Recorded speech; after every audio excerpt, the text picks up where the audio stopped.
Eh bien, la part de l'anatomie dans l'enseignement de la chirurgie, vous voyez, elle est considérable au travers des siècles, avec des moments de grande difficulté pour les apprentis chirurgiens, pour pouvoir disséquer, on l'a vu, et ceci était aussi empreint de difficultés liées à la symbolique du corps, mais aussi à la religion. Montpellier avait été caractérisé par des autorisations papales de dissection, comme on va le voir.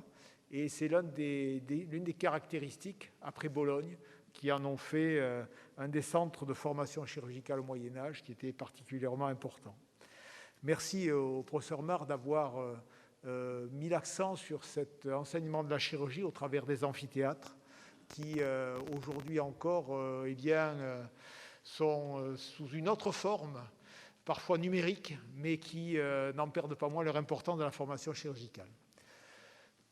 Donc, je vais vous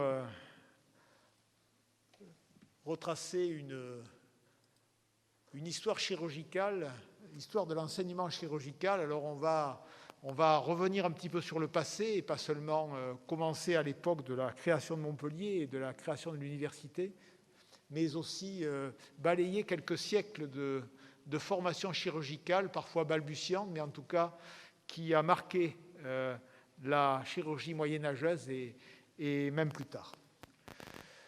Donc, beaucoup de documents ont été analysés, et ceci avec l'aide d'Étienne Puénan, chirurgien urologue, passionné d'histoire, Thierry Lava-Bertrand, que vous avez écouté tout à l'heure, et Jean-Pierre Dedet, professeur émérite de parasitologie à la faculté de médecine, qui a œuvré de façon intense sur un ouvrage actualisé sur l'histoire de la faculté de médecine, dont nous pourrons parler plus tard. Donc, les origines de la chirurgie, balayons quelques siècles d'histoire débutante de la chirurgie. D'abord, au niveau de l'Égypte ancienne, où effectivement très peu de traces existent de cet art chirurgical, comme vous le voyez dans des papyrus datant du XVIe siècle avant Jésus-Christ, concernant les morsures, les plaies, les hémorragies, le traitement des tumeurs ou le traitement des fractures dans le papyrus découvert par l'égyptologue Edwin Smith. Et puis, une trace encore plus marquante représentée par ces instruments chirurgicaux du temple de Kom, Mombo, qui marquaient déjà un savoir chirurgical tout à fait particulier.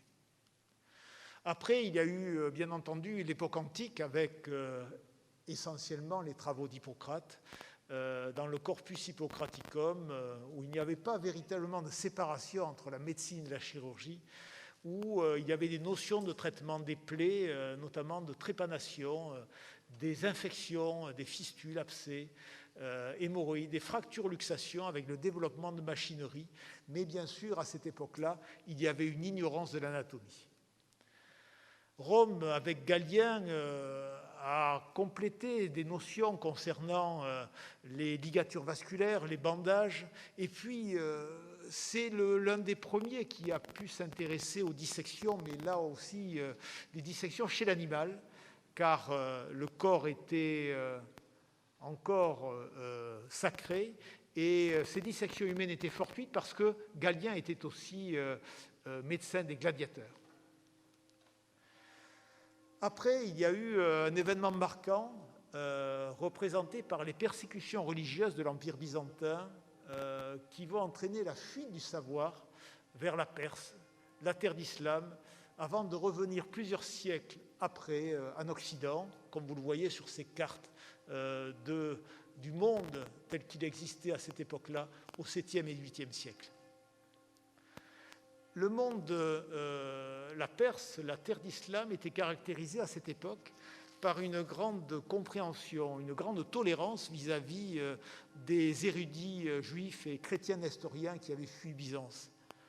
Et ces moines nestoriens ont été l'origine de la traduction des textes antiques en syriaque puis en arabe, après leur refuge dans ce que l'on disait à l'époque in partibus infidelium de façon tout à fait paradoxale. L'Empire perse a été probablement l'endroit où il y a eu la création de la plus grande école médicale au 7e, 8e siècle, avec un foyer de civilisation qui va devenir l'origine du savoir médical et chirurgical. Ceci prendra fin lors de la conquête arabe au niveau du 7e siècle. Eh bien, dans cet empire perse, il y aura la fusion des héritages grecs, syriens, indiens et chinois. Vous pouvez vous représenter la richesse du savoir scientifique qui existait à cette époque-là. Et c'était probablement le centre médical le plus réputé de l'ancien monde dans cet Iran à l'époque. Il y avait aussi un concept qui est né, qui est le concept d'hôpital, intégrant une célèbre pharmacie, l'enseignement de la médecine et de la chirurgie, selon la tradition hellénistique. Après, il y a eu, grâce au développement du monde arabe et de la civilisation des califes et des bey, l'apogée de l'enseignement médical à Bagdad entre le 8e et le 11e siècle, qui a été arrêté après l'arrivée des Turcs au XIe siècle. Et ces écoles de médecine se sont déplacées ensuite vers l'Égypte, avec le Caire et la bibliothèque d'Alexandrie, le Maghreb avec Kérouan, l'Andalousie avec Cordoue, dont nous parlerons tout à l'heure. Et ceci, bien entendu, toute cette histoire a été rythmée par les invasions, par les guerres. Et là, cet apogée a été arrêté par l'invasion des Mongols au XIIIe siècle. C'est un mouvement majeur du savoir, de préservation du savoir antique, grâce à l'utilisation du papier. La première fabrique de papier à Bagdad, vous voyez, en 793, et toujours ces traducteurs chrétiens nestoriens qui vont représenter la trame de transmission du savoir antique. Les bibliothèques sont magnifiques, notamment celle d'Alexandrie, et c'est là aussi le premier hôpital au sens moderne à Bagdad en 786, gratuit grâce à l'œuvre de bienfaisance des califes. Il y avait des femmes médecins, mais aussi des femmes chirurgiens. Vous voyez à quel point ils étaient déjà en avance sur beaucoup d'époques. Contrairement à la médecine occidentale, il s'agissait d'un lieu d'enseignement majeur au lit du malade. À la même époque, en Occident, les hôtels-dieux sont de simples asiles privilégiant les soins de l'âme aux soins du corps, comme vous le savez. L'essor de la médecine en terre d'islam, ça a été en matière de chirurgie l'Andalousie sous les Omeyyades et les Almoravides, avec une apogée au Xe et XIIe siècle, avec la fuite des savants de Mésopotamie suite aux invasions turques et mongoles. Là aussi, tout ce savoir a été déplacé par les invasions et les guerres. Et celui qui a été le nom particulièrement marquant, c'est Aboulcassis ou Alboukassis, selon les sources, comme vous le voyez, de 936 à 1013.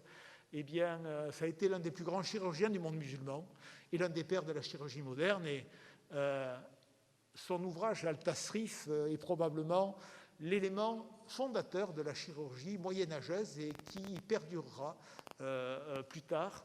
Et c'est l'ouvrage majeur entre la chirurgie décrite par Hippocrate et la chirurgie moyenâgeuse et plus tardive des temps modernes. Le livre 1 a été consacré aux cautérisations, le livre 2 au niveau des incisions, perforations, saignées, ventouses, blessures, extraction de flèches. Et le livre 3, qui peut-être nous, chirurgiens orthopédistes, nous intéresse plus, c'est la traumatologie osseuse, comme vous le voyez. Ceci était basé sur le savoir anatomique approfondi, mais aussi déjà une notion de balance bénéfice-risque qui était aussi sur laquelle insistait Alboukassis. La chirurgie était une branche de la médecine, ce qui est un élément important en termes de savoir et de compétences. Et le chirurgien devait être cultivé et instruit de tous les grands anciens, comme vous le voyez. Alors, la première école de médecine de Salerne, c'est aussi un élément marquant de l'histoire de la chirurgie. C'était un port au point de jonction des grandes cultures de l'Occident et de l'Orient, initialement des moines bénédictins, et puis une indépendance assez prononcée vis-à-vis du pouvoir religieux avec la création des universités. Et là, autre grand nom de la chirurgie qui a émaillé l'histoire de cette époque est Roger de Parme. Roger de Parme dont, comme le manuscrit d'Albukassis. Nous possédons un exemplaire et j'espère que nous pourrons le voir tout à l'heure au niveau des fonds anciens.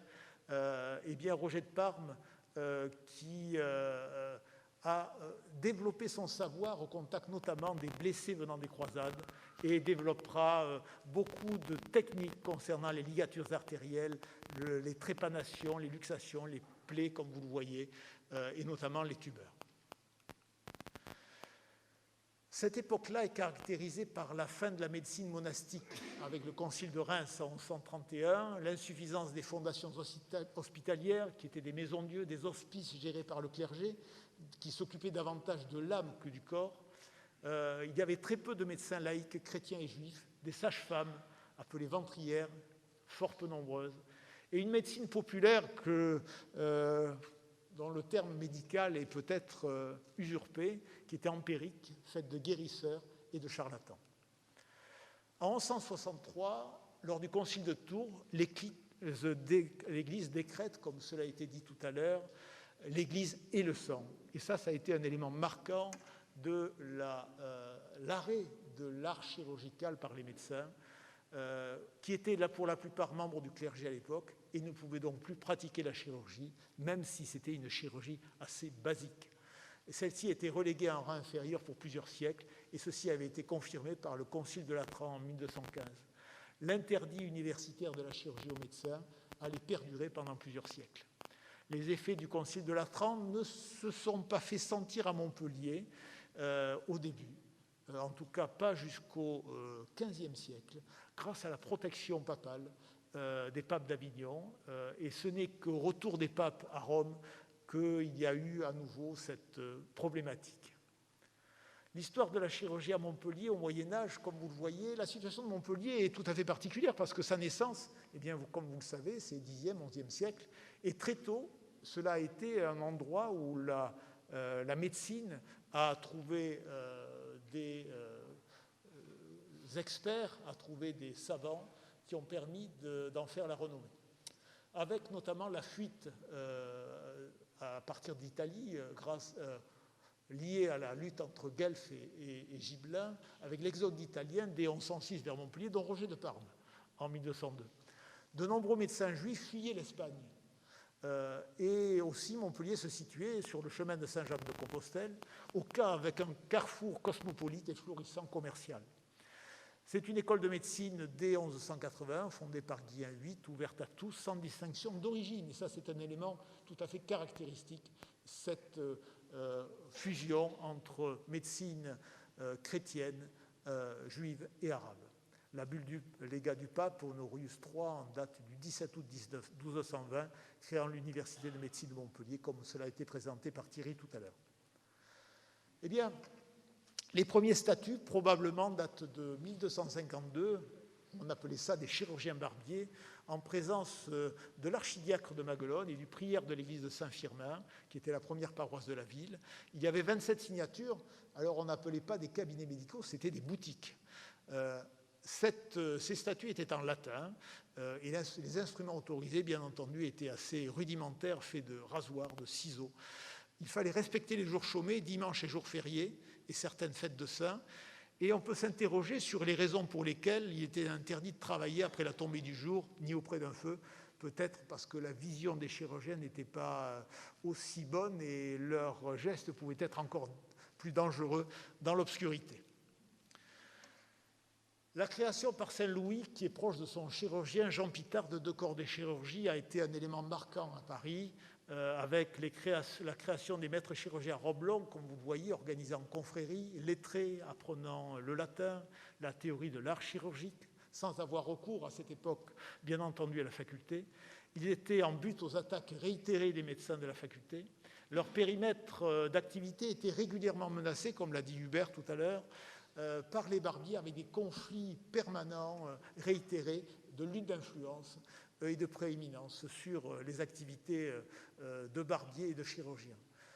Ils exerçaient surtout dans le cadre de la chirurgie de guerre, les amputations, les fractures, les trépanations, les sutures de plaies abdominales, les cures de hernie, trachéotomie, l'exérèse de tumeurs. Bien sûr, ceci se faisait sans anesthésie, avec un taux d'infection majeur et une lourde mortalité. Les chirurgiens barbiers étaient en principe cantonnés à des petits actes de chirurgie d'incision, d'abcès, la pose de ventouses, les saignées, et bien sûr, ils avaient une activité de barbier à proprement parler. Là, il y avait toutefois une troisième catégorie, appelée les chirurgiens clercs, qui ont continué à pratiquer, c'était des médecins qui pratiquaient la chirurgie en dépit des interdits canoniques depuis le Concile de Latran. Il y avait de nombreuses dispenses qui étaient accordées aux médecins de Montpellier grâce à l'autorité papale. Ils étaient très peu nombreux. Bien sûr, Henri de Mondeville et Guy de Chauliac en faisaient partie. Henri de Mondeville, comme vous le voyez, a fait ses études à Paris, à Montpellier et surtout à Bologne, auprès de Théodoric, qui a été l'un de ses grands enseignants, l'un de ses grands maîtres, et qui lui a apporté son savoir. Et Henri de Mondeville n'a eu de cesse que de répandre l'enseignement qu'il avait reçu à Bologne auprès de Théodoric. Il a enseigné l'anatomie, la chirurgie jusqu'en 1304, où il a eu comme élève Guy de Chauliac, et il a été le chirurgien de Philippe le Bel et de Louis X. Comme vous le voyez, on le verra, je ne sais pas si on la verra tout à l'heure, mais la chirurgie d'Henri de Mondeville a été un élément de référence aussi en termes d'ouvrage chirurgical au Moyen-Âge. Guy de Chauliac, je ne vais pas revenir sur les propos d'Henri Judet qui ont été remarquables tout à l'heure, avec cette grande chirurgie au guidon, ces livres consacrés à l'anatomie, la chirurgie, la peste, la traumatologie, et surtout, il faisait la somme des connaissances de l'époque à l'épreuve de l'expérience. Et ce guide de chirurgie a été une référence pendant plusieurs siècles. L'anatomie a été un élément marquant et, comme nous l'avons vu tout à l'heure, émaillé de nombreuses problématiques et il n'y a pas eu de continuité au niveau de l'enseignement d'anatomie au cours des siècles. La première dissection officielle a eu lieu en 1340 à Montpellier. C'était tout à fait original, en sachant que Bologne a été l'endroit en Europe où il y a eu l'enseignement le plus précoce, en 1281. Cet enseignement de l'anatomie avec des dissections a été inscrit dans les statuts, et en 1367, afin de légaliser, afin de statuer la fourniture des cadavres pour les étudiants, eh bien, le gouverneur ordonne aux officiers de remettre chaque année à l'université un supplicié. Alors, bien entendu, comme ça a été dit tout à l'heure, on faisait ça plutôt en époque hivernale, vous comprenez pourquoi. La Renaissance est marquée par les statuts de 1418 avec la confrérie de Saint-Côme et de Saint-Damien dans la suite de ce qui se faisait à Paris, avec un rattachement à la couronne de France sous Charles VI. Comme vous le savez, Montpellier était sous le royaume d'Aragon et a été intégré à la couronne de France un peu plus précocement que Strasbourg, mais assez tardivement par rapport à Paris. 4 maîtres chirurgiens élus, ils décident l'accession à la maîtrise. Alors ça, c'est un élément marquant en termes de titre, avec l'interrogation sur toutes les parties de l'art. Il y avait une semaine de stage dans la boutique de chacun d'eux pour analyser leur savoir et leur dextérité. La prestation de serment a été faite devant les consuls de la ville et il y avait une autorisation d'exercer dans tout le royaume, ce qui était une particularité. Les développements de relations avec l'université de médecine, eh bien, ça a été relativement chaotique, mais il y avait eu parfois une certaine bienveillance de la part de professeurs de médecine. En 1496, une lettre de Charles VIII instaure un examen de maîtrise devant les 4 maîtres chirurgiens et le chancelier de l'université de médecine ou le doyen. En 1514, l'enseignement a été donné par un maître en médecine choisi par l'université pour les apprentis chirurgiens. En 1593, création par Henri IV de la charte de démonstrateur royal d'anatomie pour son premier chirurgien, Barthélemy Cabrol, qui a été un élément marquant. Il a été à l'origine d'un ouvrage qui a été extrêmement populaire, l'alphabet anatomique, avec des tableaux très synthétiques concernant la nomenclature anatomique. La création de la chaire de chirurgie et pharmacie par Henri IV pour Pierre d'Orthoman en 1597. Et puis, au début du XVIIe siècle, la création de charges de lieutenant de premier chirurgien du roi, qui est le représentant local du premier chirurgien du roi. Les temps modernes, au niveau de l'enseignement de la chirurgie, sont caractérisés par un coup de théâtre, mais qui n'est que la continuité de ce que disait Hubert Joannet tout à l'heure. C'était la lutte qu'il y avait entre barbiers chirurgiens avec les médecins qui encore regardaient ces deux professions comme des métiers subalternes. Cet arrêt de la Cour de 1660 a entraîné un déclassement des chirurgiens sous la pression de la faculté de médecine, et il ordonnait la fusion des chirurgiens et des barbiers chirurgiens, ces chirurgiens qui essayaient de s'émanciper de cette image de barbier. Un seul corps devait prêter serment, allégeance à la faculté de médecine chaque année, selon les statuts déjà qui existaient au XVIe et au XVIIe siècle. La suppression des marques de privilèges pouvant ressembler aux marques des médecins, suppression du bonnet, de la robe longue, ainsi que des grades de bachelier, licencié, docteur et collège, et ne laisser que des qualités d'aspirant maîtrise, de maître dans la communauté auquel ils appartenaient. L'interdiction de donner des lectures publiques et d'enseigner, vous voyez jusqu'où allait cet arrêt de la Cour de 1660, et il n'avait le droit d'exercer l'enseignement qu'auprès d'aspirants, avec quelques démonstrations anatomiques à portes ouvertes. Et surtout, un impôt par capitation à la faculté en preuve de leur soumission. Vous voyez que c'était carrément, pratiquement le glas sonné pour les chirurgiens. Eh bien, en 1686, Louis XIV a 48 ans. C'est un dieu vivant, c'est le souverain le plus puissant du monde. Il a fait la guerre à toute l'Europe, il a construit les plus beaux châteaux, mais le dieu vivant a mal aux fesses. Et la fistule anale de Louis XIV a été l'un des nombreux problèmes de santé qui ont émaillé son règne. Et ceci, qui était un mal fréquent à l'époque, eh bien, il a pu être soigné avec succès par son chirurgien Charles-François Félix, qui a mis au point un instrument tout à fait particulier. Alors c'est là où on commence à rentrer dans le cadre de la chirurgie expérimentale et des recherches cliniques. Ce Charles-François Félix, eh bien, avait eu la prudence d'essayer cet instrument avec des mises au point successives auprès de plusieurs dizaines d'indigents, et je vous tairai le taux de mortalité de ces pauvres personnes qui avaient été soumises à l'essai de cet instrument qui a finalement sauvé le roi. Alors, la guérison du roi, ça a eu un retentissement extraordinaire en France et en Europe, et ça a donné lieu à de nombreuses célébrations.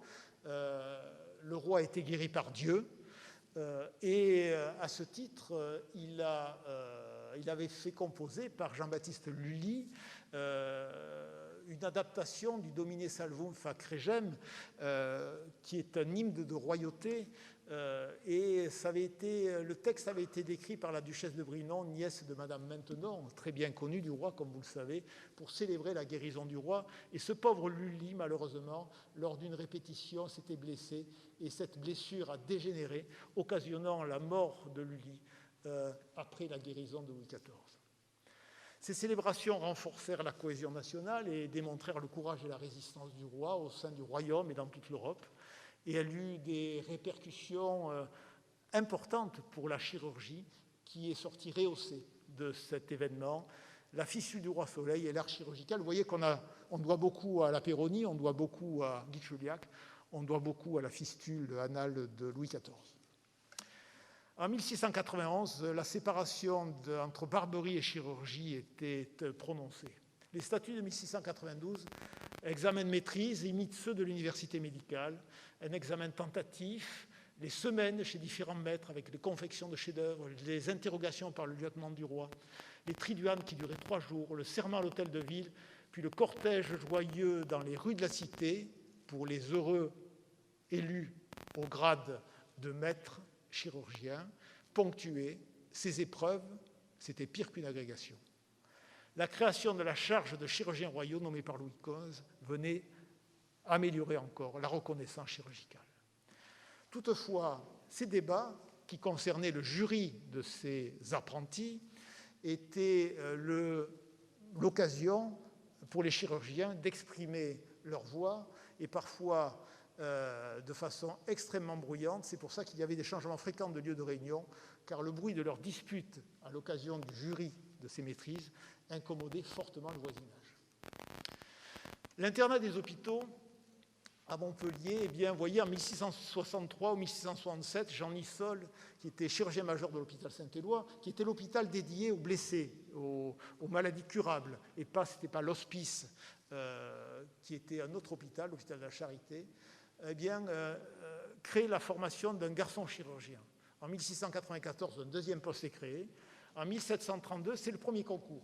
Eh bien, c'est l'ancêtre du concours d'internat, avec 2 postes, et 21 concours se sont succédés jusqu'en 1789, avec une maîtrise en chirurgie après 6 ans d'études, et était créée une hiérarchie entre garçons chirurgiens internes et externes, qui étaient les candidats qui ne rentraient pas dans les 2 postes, qui étaient des chirurgiens surnuméraires, et c'était des postes très recherchés par rapport aux postes de formation qui existaient au niveau des boutiques. En 1741, la maîtrise S.Art est exigée pour les études de chirurgie. C'était donc fini des chirurgiens illettrés. La création de 4 postes de démonstrateurs par lettre patente du roi à la tête des services chirurgicaux de l'hôpital Saint-Éloi, eh bien, c'était l'avènement des services universitaires. 4 chaires de principe de chirurgie générale, d'anatomie, qui étaient bien sûr en exercice de novembre-décembre, vous savez pourquoi, de maladies des os et d'opérations. Raymond Vieuxent, c'est l'un des maîtres qui a marqué cette époque-là, qui a été chirurgien de l'hôpital Saint-Éloi, médecin de Louis XIV et de Mademoiselle, un anatomiste reconnu, comme vous le savez, et la première description de l'insuffisance aortique. Et puis François Gigot de la Péronie, comme vous le savez, son œuvre a été majeure, magistrale, avec rétablissement de l'égalité hiérarchique quasiment entre médecins et chirurgiens, avec Maréchal. Le Collège royal de chirurgie, vous avez vu que l'architecture du Collège royal à Paris, eh bien, le bâtiment qui a été construit à Montpellier grâce au legs de François de la Péronie ressemble vraiment de façon extrêmement précise à ce qui a été fait au Collège de Saint-Côme à Paris. Et c'est sur cet esprit architectural qu'a été fait cet amphithéâtre Saint-Côme. La leçon inaugurale d'anatomie a eu lieu le 25 avril 1757. Les examens, immatricules, tentatives, premier examen, 4 semaines, dernier examen, la thèse, eh bien, conduisaient à des spécialistes de qualité avec à la clé des progrès chirurgicaux majeurs. Alors, aujourd'hui, cet hôtel Saint-Côme ne fait pas partie de la faculté de médecine ou de l'université. Il avait été construit par Jean-Antoine Giralt, qui avait eu beaucoup de mal à se faire payer, d'ailleurs, à l'époque.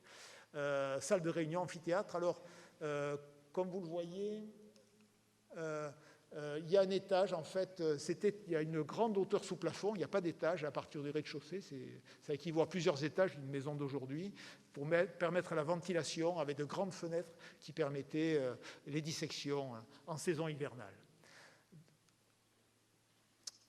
La fermeture des universités le 12 août 1792 a arrêté ce processus avec l'arrêt de l'Académie royale de chirurgie dissoute en 1793, la création des 3 écoles de santé dont nous avons parlé tout à l'heure avec Jean-Marie Minor, Paris, Strasbourg et Montpellier en 1794, l'attribution des anciens locaux de l'évêché du monastère Saint-Benoît où nous nous trouvons, le diplôme unique de doctorat en médecine pour les chirurgiens sous le Premier Empire en 1808, et puis médecin et chirurgien enfin unique comme cela est représenté sur le parvis de la faculté de médecine avec François de la Péronie et Paul-Joseph Barthès depuis 1865.